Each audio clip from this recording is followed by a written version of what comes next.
Another beautiful day here at basevan.com. Plenty going on at 25 minutes to 8 o'clock. So here we have Mercedes.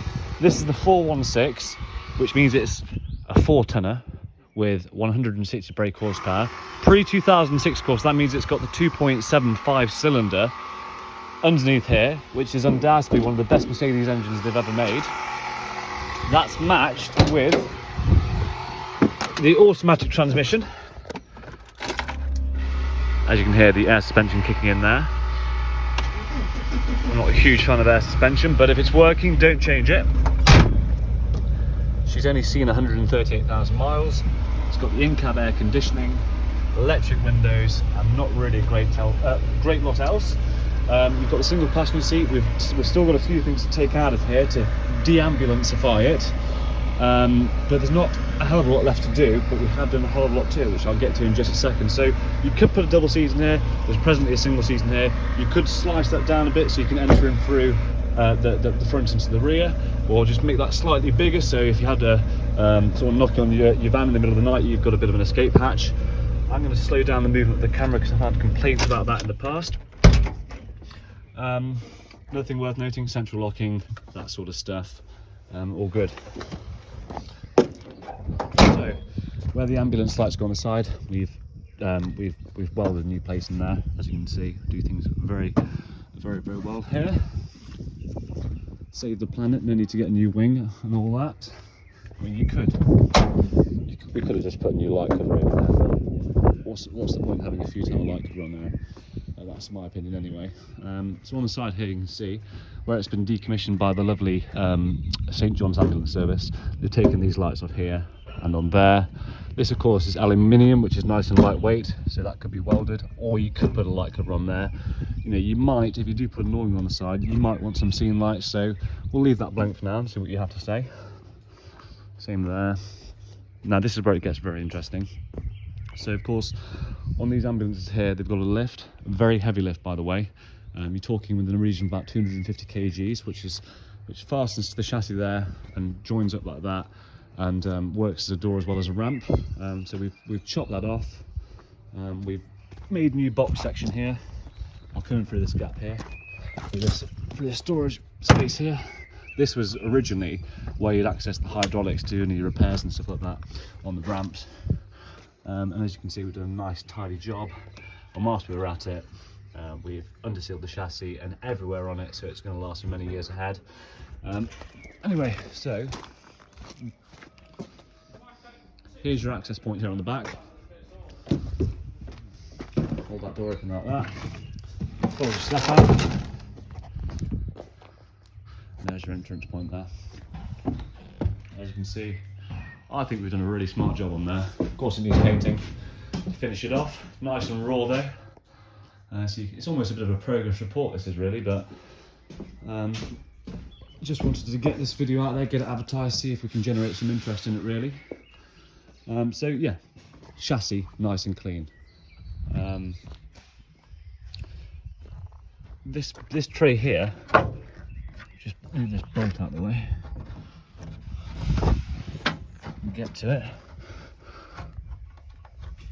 There you go. That is where the batteries go.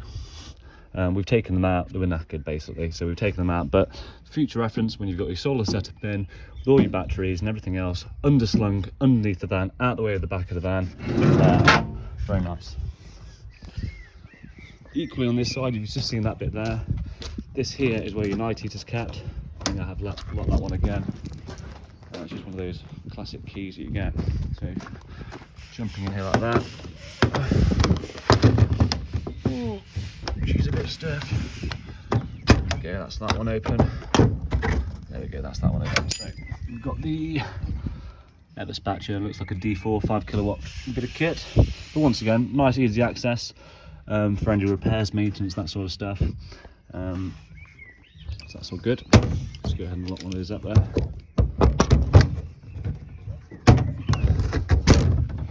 So, oops, phone went onto low battery there. Once again, side storage here door, side door storage. you'll have to be creative, but I do think this is a fantastic base vehicle, very functional. With a side access point here.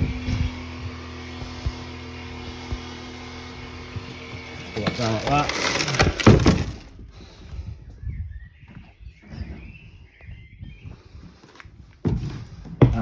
We've ripped lots of cupboards out, lots of old electrics, lots and lots of stuff that was in here already. Just to give you a good idea of what space you've got to work with. As you can see, dimensions wise, I'm around 6'2", 6'3". My head's just about touching the ceiling. So yeah, there's quite good height in it as well. Of course, the main draw to me for this van is the boxiness, how easy they are to adapt, to convert and everything else. And of course, you can put the bed that way across very comfortably, being a man of my height as well. So I'll just lie down in the dirt, as you do. And I've still got a nice couple of inches. I can't even touch the wall if I extend my feet. I remember in PE when I was 16, I think it was called plantarflexion. Right, we've got another door here as well. Nice windows, not too many. Nice window on the side.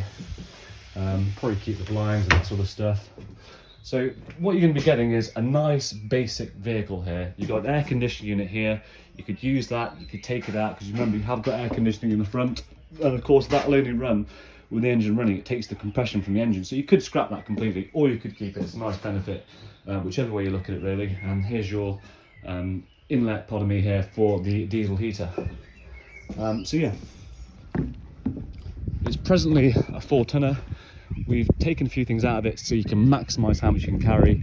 We could downrate it to 3.5 tons. There wouldn't be a fantastic payload, but it is possible. So if you pass your test but after 1997 and you're not willing to take the licence upgrade, this could be a van for you, but you will be compromising on payload. Equally, I think it's best suited for somebody that has got the correct licence, that wants a nice, reliable, and they wanted a box ambulance, and they think, well, you know, I like them, but you can't find them on nice mileage, and with the right engine and nice spec. So I think this is a really good option. I'm a big fan of the 2.75 cylinder. I'm a big fan of St John's Ambulance Service because they don't do a lot of work. That's not me being offensive, I'm just saying they do very lightweight work. They're not really responding to too many emergencies. This would be part to put events and doing a bit of patient transport, that sort of stuff, a mixed bag, opposed to just responding to emergency. So yeah, that's why it's excited me, and that's why I've gone into it and thought, what can I do with this one to make it more appealing to the marketplace? So yeah, I hope this finds you well. I hope you like it. If you're interested, please give us a call. I'll be happy to answer any of your questions. You're more than welcome to come here, inspect it, take it for a test drive, see if it's going to be fit for your purpose of conversion.